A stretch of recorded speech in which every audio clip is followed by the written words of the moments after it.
right, I think we're ready to begin. Welcome everyone. My name is Ed Arnold and I'm Vice President of Products here at LeveragePoint. This is another half hour in our monthly series of thought leadership in the areas of pricing, sales, and marketing. Next slide. LeveragePoint provides the only software solution for value-based pricing. We offer a SaaS-based collaboration platform that links all cross-functional team members involved in building and executing a value-based strategy. You can find out more about us by visiting our website, leveragepoint.com. That's where you'll find a recording and a download of the slides from this webinar, as well as all our previous ones, plus many more resources. Now, during the webinar, if you have any specific questions or comments, please feel free to enter them in the right-hand panel of the questions section. Later in the webinar, we'll respond to as many of them as we can. So now I'd like to introduce our speaker today. Sitting next to me is our Vice President of Sales, Jay Manson. Welcome, Jay. Those of who've watched our previous webinars know Jay to be a very passionate speaker on the topic of value-based selling. And he has many years of experience working across multiple B2B industries. So what I'm trying to say is that he really knows what he's talking about. Jay was formerly a national account executive at Vendavo, and prior to that served as Director of Business Development at the Strategic Pricing Group and as Managing Director for Benchmarking Partners. So with great pleasure, I turn it over to you, Jay. Thanks very much. For all of you who don't know, there's a fair amount of work that goes on behind the stages here to get these webinars running on a monthly basis. And Ed, who's often here by my side, and Aaron Miller is often with me as well, do an awful lot of the work. And we're very lucky to have them to allow us to do these things on a monthly basis. So I really appreciate it. Really appreciate your efforts. So I know a lot of the time when Ed and I are on together, there's a little bit of a comedy routine. The topic that I really wanted to talk about today is actually a pretty serious issue that I'm seeing. And I'm seeing it across the board. One of the great things about my job is I get a chance to go talk to lots of different companies, lots of different B2B companies, to hear what they're wrestling with, not just from a pricing perspective, but how are they trying to be competitive in the marketplace today. And one of the things that I'm hearing again and again is how are we going to be able to pass through these costs, our costs, to our customers. And it's extremely challenging right now. Organizations are seeing their margins getting squeezed. And they're getting squeezed in two directions. The first area is from a pricing perspective. And I talk about the 3 C's of pricing, and I think I may have mentioned them in a past webinar. Really that very powerful customers, very large customers are creating price pressure for us. We have global competitors that may attempt to get into a market, throw in lowball prices, and we have to respond to that, and that creates price pressure. And then there's this kind of reoccurring theme of around commoditization of price and product. Products are becoming commodities just because they've been in the marketplace, and therefore they should be priced less. These 3 factors are creating tremendous price pressure today. But what I kind of want to address today is something a little bit different. It's on the other side of the equation that's squeezing margin. And I talk about, we all understand that costs are rising, right? But I talk about the rug effect. And what I mean by the rug effect is costs are rising, they're rising in an unpredictable manner, and it's based on global factors that are really outside of our control. Iran decides to put a destroyer off the coast of Israel and oil prices go up and our energy costs go up. And then they leave and our energy costs go back down. How do we manage to that? What I'm seeing again and again in organizations is they're really taking this issue, this variability around costs, and they're sweeping it under the rug. What they're saying is we don't have to raise price until procurement tells us that our commodity costs have gone up or our raw material costs have gone up or that our costs are gone up and now we have to raise price. And the truth is because of the unpredictable nature of these costs, it's all disappearing. And we're not being able to be proactive and take advantage of how do we really respond to this. So today I want to talk about a couple of examples of organizations where I've seen this happening And then I want to talk about specific actions that you can take today to address this, to really allow us to go capture our margin again. Because in order to survive this recovery, we need to not pass through just our costs. We need to understand how we pass through our margin. So before I begin, a quick polling question. Ed, do you want to take this? Yeah, so we have a number of our customers who have passed on costs to their customers as a way of covering these rising commodity prices. So we thought it would be interesting to hear what our audience has to say about that, what their experience has been. So the polling question is simply, how effective has your organization been in passing on rising costs to customers? And the 5 choices are A, very effective, B, somewhat effective, C, don't know, D, somewhat ineffective, and E, very ineffective. So this is a confidential poll, so please answer honestly if you can. But we'd be very interested in seeing what the response is. And what I will say is some examples, literally just pulling examples from notes of last week, things that I saw, was with a chemical company that has seen one of their core ingredients in the past year rise by 200%, the cost of this core ingredient. Yeah. A services organization that is seeing their service costs, their labor costs in China increase by over 50% in 1 year. A manufacturing organization where in 1 quarter they saw their energy costs spike by 25%. When you start to see that variability, it's critical that we are able to pass on our costs. And we'll talk somewhat about that, but it's also a matter of taking it to the next step. And how do we pass through the margin? Yeah, and actually last year we had a webinar with Tom Nagel where we talked about the strategies and how you communicate price increases. So for anyone who's listening to this now, if you go back to our resources page on our website later, you could find that webinar with Tom Nagel, get some real practical advice on how to deal with that and how to communicate that. Let me ask our colleague Aaron to see how the polling is going. Do we think about polling then, or do we need more time? Yep, I think we just about got everyone. If last couple stragglers want to get their votes in. Okay. All right, so let's keep it open for another few moments. Any predictions, Jay? None at this point. Okay. All right. I just looked over his shoulder, so I kind of have a sense of where the votes are. This is sort of like the primaries, isn't it? Yeah. Yeah. This is like Santorum and Romney going at it. Okay. All right, so let's publish the results. Okay, and the results are up, but I think they may be hidden from Jay and Ed, so I'll just read them out here. We've got 9% very effective, yep. 48% somewhat effective, 17% don't know, and then about split 30% each for somewhat ineffective and very ineffective. Okay, so it seems like about half feel that they're somewhat effective, and then kind of split amongst the other responses. Okay, so that's helpful to know because I'm going to kind of shift some of the messages to talk about how we can help you be effective around passing through those costs. Some of these factors are operational. Some of these are more than that. Some of these are thinking about it from a mindset standpoint. And the example that I want to talk about is a company that I met with beginning of this month, actually. And it was really fascinating. What I loved was the symmetry on their revenue, the green line here.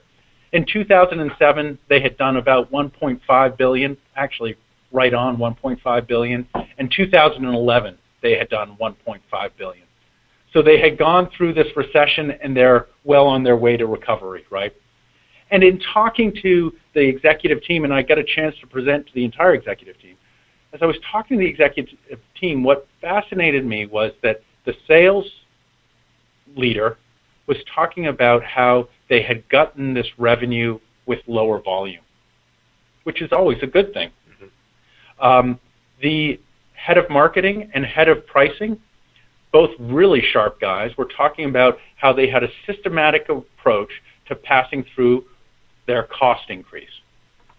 And yet, as I looked at their financials, And what was being talked about in the room was clearly this pain that we had gone from, in 2007, a margin of 15.5% down to 2011, 13%. What had gone on? What was happening to our margin? And you could see it in their gross income. And you could sense the pain in the organization that we've been trying to do all the right things. And by the way, I think this is a really well-run organization. I mean, we just asked you those questions, how many of you were effective at passing through their costs. This organization was incredibly effective at passing it through.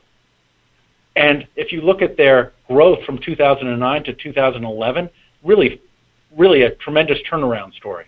But they were still suffering in this margin area. So the question I was asking is, what happened? What was going on? And one of the general managers made it simple for me, which I always like. It's always better to have things simplified for me, with a basic word problem around what he sees as the issue. So I'll test you all on this word problem. In 2007, they sold 100 units at $1,000 each. Total revenue was $100,000. In 2011, they had passed through raw material costs of $200 per unit. That's a pretty significant pass-through, right? I think most of us would feel like we were being pretty successful around that. So the question he asked me was, how many units did we need to sell in year 2 to get to the 100,000? Should I leave that to Ed and his NYU business school background? We could do that, or we could give another polling question, but perhaps folks might already know the answer. We have a very smart audience. Yeah, so what's interesting here, right, is in order to hit that same revenue number, they sold 83 units. They sold fewer units at a lower margin. What do you think happened? And that's what we were seeing on the other page. So clearly the answer here is that passing through raw material costs doesn't get us there. Right, so you have less margin and less volume. Exactly. Yeah. And that's not a winning proposition, right? So we need to think about this differently. We need to understand not what our costs are and how our costs are changing. We need to understand what is our value. Our value is where we have the opportunity to capture margin. We need to be vigilant around capturing value with our customers, communicating value with our customers. This is a chronic problem across B2B companies across the board. If we cannot hold on to our margin, we will not survive this recovery. What it will happen is, over time, our companies will implode under their own weight. So we have to do something different. And I think what's partially frustrating for me is that it's so clear what you need to do. And that really Leverage Point can help you do that. So there are two things that you need to take on immediately. The first is, you need to start to price your product based on their value. You need to do value-based pricing. This has been talked about for over 25 years. It's viewed as a best practice, and yet organizations have struggled to do it. Now, Leverage Point has a solution that helps you to get there, but one way or the other, you have to start to do this. And then the second piece is, you have to be able to sell based on value. Sell based on the value you deliver. Now, how do you do it? One of the things is, you have to understand this is a continual effort. Your cost structure is changing continually. The price pressure that you're experiencing is changing continually. You need to, on a continual basis, understand how you improve your customers' business and operations. The second piece is, it has to be systematic. It cannot be episodic. It's a systematic approach to doing this. Across the board, across all segments, across all products, we need to be able to do this systematically. If it's episodic, it will not have retention in your organization. It won't have the stickiness that you need. The third piece is, we have to collaborate with our customers. We cannot view our customers as the enemy. The powerful procurement organizations have set us up in a scenario where we feel like the customer won't be honest with us, won't share information. The truth is, our customers are experiencing pain just like we are. And I know this because often I meet with B2B customers that sell to each other. and they're experiencing the same pain around holding on to margin, we need to collaborate together to determine how we can improve our customers' business. And then the final piece is we need to understand the value of our competitors. And by the value, I'm talking specifically about how our competitors drive economic value for our customers. Make sense? It's hard to do, absolutely. But what I want to first look at is what does it mean to do value-based pricing for new products, and talk about new product introductions and the things that you need to think about there first. And then secondly, I want to talk about value-based selling. Because truthfully, we all know this, that most of the products that we sell today are not based on value. It's a cost-plus approach that we've used, or maybe it's an ancestral pricing approach. The old product was priced here, so we'll price the new product about the same. Or maybe it's a competitive price approach.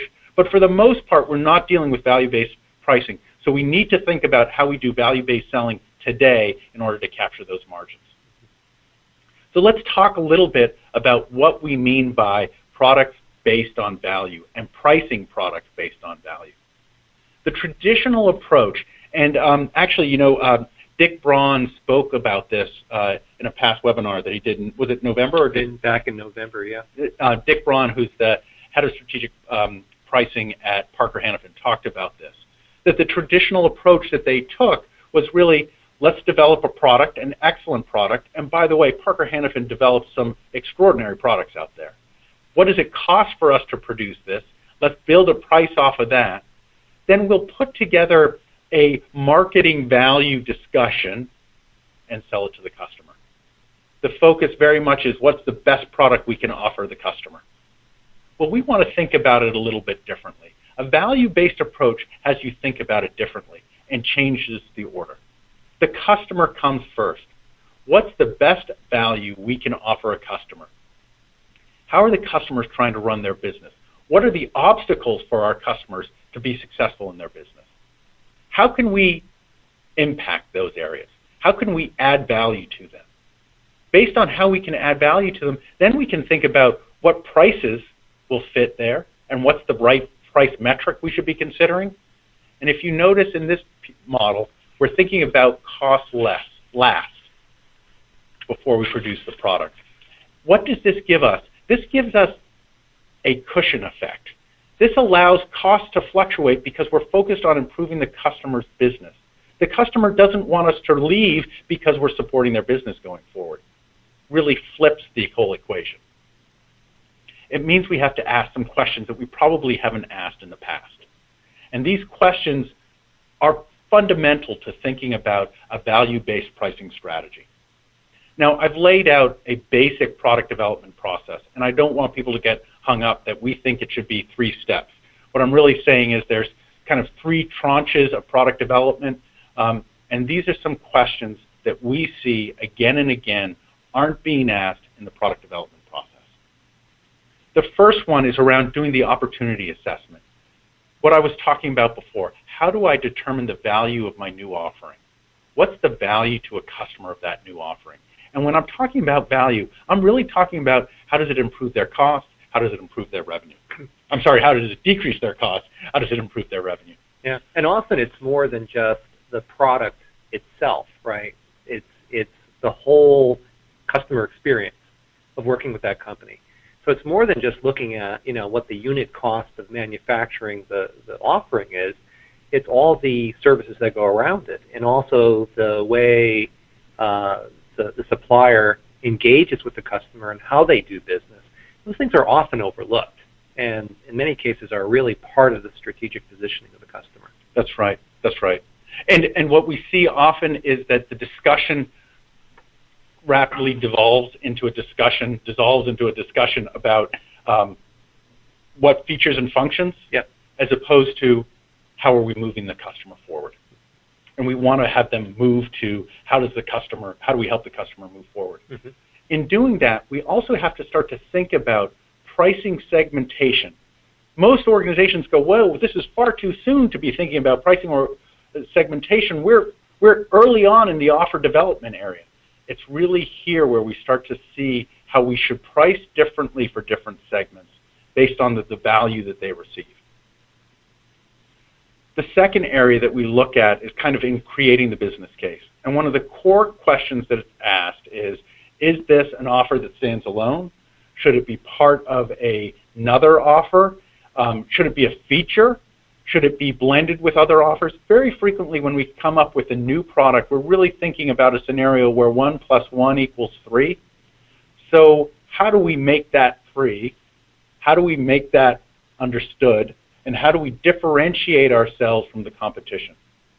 What delivers the most value for our customer and most differentiates us from the competition? And by understanding that, that's where we really get clarity into what our margin should look like. And the business case is no longer a business case about how much revenue we're going to get from a product. It's really a business case around how much margin can we get. And ultimately, then the marketing plan becomes a plan in order to deliver on that margin. Deliver on a value-based pricing strategy. Deliver on pricing metrics that allow us to hold on to that margin given the dynamics that exist in our marketplace. Now, what our application, how organizations have used our application in the past, they have used our applications to ask these very questions at the opportunity assessment stage. Early on, they use our application to figure out where do we drive value with our new offer. How are our segments different based on that? Because our application brings those value discussions to the forefront, you can have a deep understanding about how that looks. And our application can allow you to answer these questions in a systematic, structured way going forward. Now, again, I want to reiterate, yes, most of our products aren't there yet. So if our products aren't there yet, what do we do with what we have in inventory today? So I want to talk about what you can do today in order to hold on to margin and expand margin. Well, the key area is selling based on value. And value-based selling answers a critical question. What are the 3 or 4 things that make you better than the competition, and what is it worth to your customer? I'll tell you, I have met with, over the past year, over 100 different sales teams.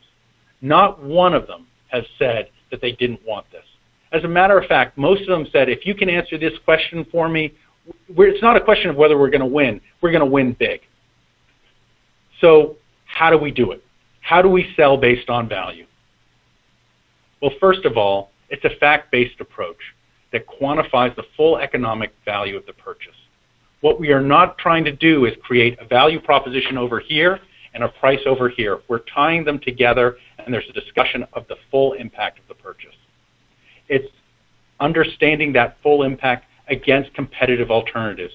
There is very few markets where there is not a competitive alternative, and we need to understand it against that competitive alternative. Quantifying this in financial terms that the customer can accept. This is a critical piece. Too often, business cases are created that don't have buy-in from the customer. We actually need, in a value-based approach, we need to sell the customer on engaging in this business discussion with us. This business discussion is going to look different for different stakeholders. It's going to look different for different customers at different times, and we need to capture that information. Because ultimately what we're looking for in a value-based sale is to step forward to that customer and answer that question on the other page. Here are the 3 things that we do better than the competition. That's why you're purchasing from us. And if those messages are compelling, the fluctuation that's occurring in your cost structure is irrelevant because you've created the cushion around margin. Value and margin have been connected. Now, what's really frustrating for me right now is that's easy to do. Our application can allow you to do that tomorrow, literally tomorrow. Here's an example from our application. It's a picture, a screenshot from the application looking at our value-based selling module. What we've laid out here is in the top left corner, the customer's name, which a salesperson can edit and change whenever they want to. What the offer is that we're providing in this scenario, it's a record storage solution designed specifically for law firms. The description, the complete record storage system for legal firms. Here are the 3 things that make us different: less expensive to manage, easier to access, more reliable. Now, what we're saying in this value proposition is we're saying the competition is in-house, what you're doing in-house. And what we're saying is the cost for you to do this in-house is $3,200. Now, for us to take this over, yes, it's $14,000, so it's $800 more. Yes, it's more expensive, but we're delivering $5,400 worth of value based on what we understand about how you operate and how you work. But that was based on our understanding, and our understanding may not be correct. So in the bottom part of the application on this page, we're able to actually engage with a discussion with the customer. As I said, collaborate with the customer so you're building a value proposition that resonates with them, not what resonates with us back in our corporate headquarters as we come up with price or approach. What resonates with our customers so our customers can articulate that internally. And the value message, the feature and benefit statement is our efficiency allows you to reduce the amount of time and admin resources is needed. You have an opportunity as a salesperson to select this. If the customer goes, yeah, I want to figure out how to reduce admin time, you can select this. Then there's a key question: how much time does an admin resource spend on record management? And in our live application, you can actually click on this blue button. It pulls up the formula, and you can engage in a business discussion with your customer around how you can reduce admin costs. This is incredibly powerful. You're engaged with the customer about a problem that they're trying to solve. You're providing them the information to make an informed decision. You're providing them the full economics. We've laid out here what are the full economics associated with it: the cost to do it internally, the cost to purchase it from us, and why they should do that. And we've laid it out in 4 simple areas. And we've also identified, if you notice at the bottom of the page, what's a unique cost of doing business with us. So we're pulling it all together. So it seems to recap the 4 things you talked about. It's fact-based, it's a comparison of value against a competitor, it quantifies things financially, and it links the price to value. So all 4 of those things that you talked about are shown here. And just to give you an understanding about how fast it is to build, Ed and I, working with a very large chemical company, had spent 6 months trying to build one value proposition like this that they could bring forward to one segment of customers. Ed and I sat down in our pilot process and were able to get 10 value propositions built in a matter of 2 hours. By the way, we weren't building it. It's that our application allows that. It has the value drivers and the value drivers already laid out. So all these formulas were already laid out. They were selecting it. They were able to move quickly. They were able to collaborate across the room. They were able to collaborate outside of the room to pull in important data and important information. So one of the things that we're talking about today is you should be, if you're not currently, you should be piloting our application. If you need to address the margin issue, and I can't imagine that there's a B2B company that doesn't right now, you need to pilot our software to see how it allows you to pass margin on. Rapidly, in 90 days, you're going to see usable market content that shows you how to use the application with new product introductions, how to sell based on value. It allows you to initiate the effort to understand how you improve your customer's business and operations, and it allows you to do that in a systematic approach. So you're capturing and quantifying this economic benefit and holding it close. Ultimately, 90 days and $15,000 seems a minimal fee to pay to be able to address this margin issue. And that's part of what the message and part of the reason why this is a little bit more of an advertisement than what we've done in our past webinars. But if companies don't get serious about addressing this margin issue, there will be a number of other companies that do not survive the recovery. More companies will suffer through the recovery than they did through the recession itself.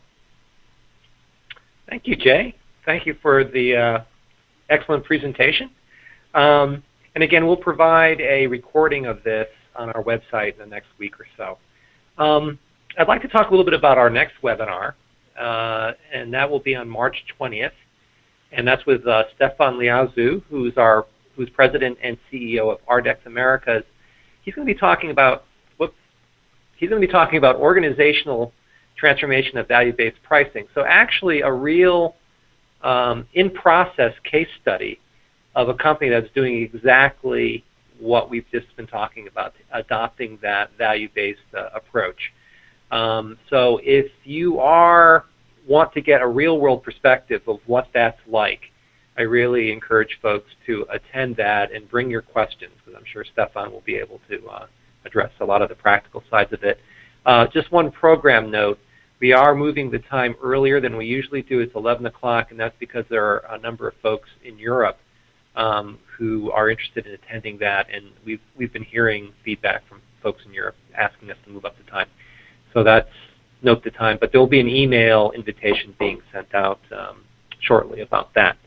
All right, so we do have a couple of minutes left in our time to answer some of the questions that have come in. So I'm just going to look over here on the side, and there are a couple. This one is passing on costs as a reason to raise prices in a value-based price. Passing on costs as a reason to raise prices in a value-based pricing strategy. How is that not cost plus? That's a great question. It is cost plus. Yeah. And that's the issue, that too many organizations don't have a value-based pricing strategy at all. They have a cost plus strategy. Right. And the issue that we're talking about today is that it doesn't get you there. You're not passing through the margin, and we need to pass through the margin. The margin is that buffer that we have. It's the value that we add over and above all our costs. If customers don't have clear visibility to what that value is, you don't have a chance. Yeah, no, great answer. I totally agree. Another question here is, how do you get good data to make a good business case to the customer? Well, I think I mentioned it in a couple of the slides. One of the key pieces that we're talking about here in taking a value-based approach is actually collaborating with the customer, working with the customer so that you understand their perception around value, not our perception around value. Which one is right becomes the next question, generally the follow-up question. It's not really relevant who is, quote, correct. It's what the customer feels comfortable bringing forward. Recently, Ed and I were working with a large manufacturer in the Midwest. They were using our application to build their value proposition as they brought it home to senior management. And it was really about using their numbers and getting under the covers that allowed them to understand what was going to be the real benefit of using leverage point. Now, we had a great hypothesis, and the truth is we were pretty close, but it wasn't until they had changed the numbers themselves that they felt comfortable with it. And that's what we're talking about. The data comes from the customer. We have to ask for it, and we have to ask for it in a way that it demonstrates that we're actually interested in improving their business. Mm-hmm. Okay, here's one that I always like to answer, which is, how is leverage point different from other pricing or sales tools? So as you think about pricing tools that are in the marketplace, most of the pricing tools that are in the marketplace today will demonstrate to you what your current price is, and therefore when you see your cost increase, they can throw that cost increase across the board. But based on the topic that we're talking about today, as I said, that doesn't get you there. You're still seeing your margin get squeezed. And most of the sales tools that are in the marketplace today are really creating a business case for the customer. What they're not doing is they're not providing a business case against the next best competitive alternative. What we allow you to do with our application is understand how we can price products based on value, and that value definition is based on how much better we are than the competition. A lot of the time it's about communicating that with the customer, and that's a key element of our application. If you look at who our users are of our application, yes, pricing folks use it. But more marketing people use it than pricing people use it. More sales people use it than marketing people. We have our application across the organization being used by multiple parties. That's different from the price management systems in the marketplace or the, quote, sales tools that are in the marketplace. Our bias is that all the individuals in an enterprise have visibility into how you drive value, what makes you unique, and you want to have an application that's facing the customer that captures all of that input, so you're building the most accurate picture of how you can solve your customer's business problems. Okay, and I think we have one more. Comment on how you can get salespeople to adopt a value-based selling approach. Yeah. It's interesting. If you talk about it as being a value-based selling approach, a lot of the time there's resistance. If you talk about it in terms of, we want to provide to you the 3 or 4 things that make us better than the competition, and we're going to help you quantify that, no sales team turns that down. It's what we're all looking for actually in the marketplace. What I find is the challenge around adoption is who's positioning it as opposed to how it's being used. When we see sales teams actually use this in the field, they're successful. The top sales teams in most B2B companies are doing something around this. The issue for most sales teams is, how do we make it systematic? And our application makes it very easy to make it systematic. There's opportunities to share. You can see how the better people are using it. You can see what works and what doesn't work in terms of winning deals. And for a sales team, it's all about, have you helped me close a deal? Can you help me win? That's what they're looking for. If your application allows them to do that, you're going to win. If your application provides guidelines for salespeople or controls on salespeople, you'll find the adoption very difficult. Okay, well, that's our time for this month. Again, thanks everyone for watching, and please contact us if you'd like some more information. There's contact information on the screen, and we are very interested in getting any sort of comments and suggestions about the webinars. So thanks for watching. Until next time. Thanks very much, guys. Really appreciate your time.